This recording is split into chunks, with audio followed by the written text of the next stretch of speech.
साथियों नमस्कार। हम आपके लिए एक महत्वपूर्ण जानकारी लेकर आए हैं।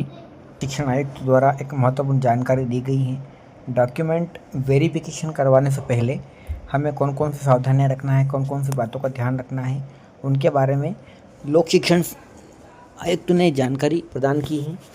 उन्होंने जो बातें बताई है हम देख लेते हैं कि हमको प्रोफाइल अपडेशन में किन किन बातों का ध्यान रखना है।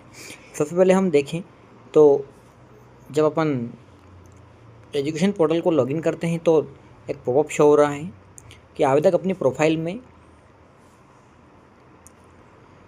मध्य प्रदेश शिक्षक पात्रता की जानकारी देखकर परीक्षण कर लेवे, जिसमें रोल नंबर, उत्तीर्ण का वर्ष, पैनल, प्राप्तांक, कैटेगरी की जानकारी में किसी प्रकार की त्रुटि होने पर प्रोफाइल अनलॉक कर त्रुटिपूर्ण जानकारी डिलीट कर दोबारा अपडेट कर प्रोफाइल लॉक कर पुनः संकुल प्राचार्य से सत्यापन कार्य कराएं। मतलब साथियों इन चीज़ों का ध्यान रखना है, क्योंकि जो पात्रता परीक्षा की जानकारी है उसके आधार पर ही हमको जो 30 नंबर का वेटेज मिलता है अतिथि शिक्षकों को वो दिया जाएगा, और वो जानकारी सही होना बहुत ज़रूरी है।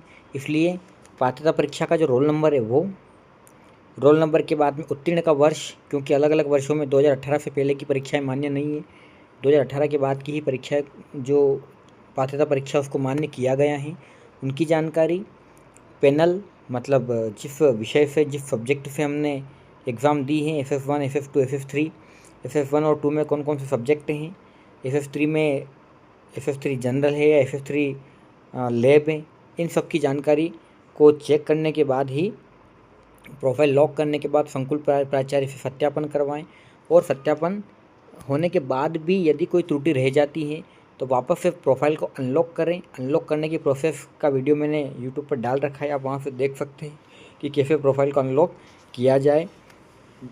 अनलॉक होने के बाद आप वहाँ से वापस से इसमें जानकारी को एडिट करके आप वापस से आपको संकुल प्राचार्य से सत्यापन कार्य करवाना पड़ेगा, क्योंकि सत्यापन के बाद ही आपका जो स्कोर कार्ड है वो जनरेट होगा। बिना सत्यापन के कभी भी कोई भी स्कोर कार्ड जनरेट नहीं होगा। तो साथियों इस बात का ध्यान रखें। दूसरा है पैनल मेरिट सूची। अब जो पैनल मेरिट सूची है, पैनल मेरिट सूची में ये ध्यान रखें कि आपने जो पैनल सेलेक्ट किया है, पैनल मेरिट सूची है तो अपने जिले, ब्लॉक एवं संकुल की दर्ज जानकारी का परीक्षण कर लेवे।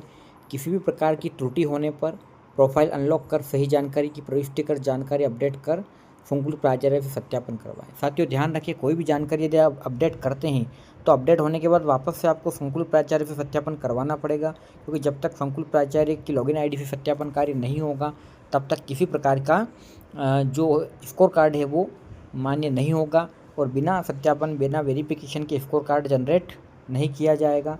और यदि कोई जानकारी रह जाती है तो कोई जानकारी गलत दर्ज हो जाती है तो उसका जो करेक्शन है वो बहुत आवश्यक है। करेक्शन करने के तुरंत बाद आप संकुल प्राचार्य सत्यापन करवाएं, क्योंकि डेट भी बढ़ा दी गई है, पहले 12 थी अब 16 कर दी गई है। तो साथियों ध्यान रखें, कोई भी त्रुटि न रहे, बहुत ही सावधानीपूर्वक अपनी प्रोफाइल को अपडेट करें।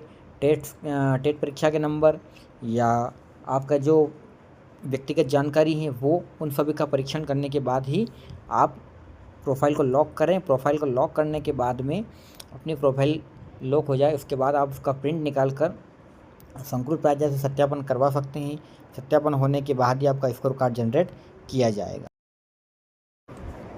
इसके बाद स्कोर कार्ड, तो साथियों स्कोर कार्ड जनरेट करने की जो प्रोसेस है वो सत्यापन के उपरांत ही रहेगी। जब तक आप सत्यापन संकुल प्राचार्य से वेरिफिकेशन नहीं करवाएंगे तब तक आपका स्कोर कार्ड जारी नहीं किया जाएगा। स्कोर कार्ड में आपके जो FF3 के लिए 12th, FF2 के लिए ग्रेजुएशन और FF1 के लिए पोस्ट ग्रेजुएशन की जो परसेंटेज है वो, उसके बाद में D.Ed अथवा B.Ed या कोई व्यावसायिक योग्यता जैसे DL.Ed है या BPEd है उसके लिए 100 नंबर और B.Ed के लिए 100 नंबर जुड़े जाएंगे। साथ ही अतिथि शिक्षक यदि पुराने हैं तो उनके लिए अनुभव के अंक जुड़े जा सकते हैं। उसके साथ में यदि आपने टेट क्वालिफाई किया है तो आपका 30 नंबर जोड़ा जाएगा। ऐसे करके आपका जो स्कोर कार्ड है जनरेट किया जाएगा। तो साथियों आपको इन सब का ध्यान रखना है, कोई भी गलती ना हो, क्योंकि आप यदि गलत परसेंट डाल देते हैं तो उसका असर सीधा आपके स्कोर कार्ड पर होगा, क्योंकि स्कोर के आधार पे ही, स्कोर कार्ड के स्कोर के आधार पर ही पैनल या मेरिट सूची बनेगी और उसके आधार पर ही स्कूल आवंटित किए जाएंगे और ऑनलाइन प्रोसेस होगी।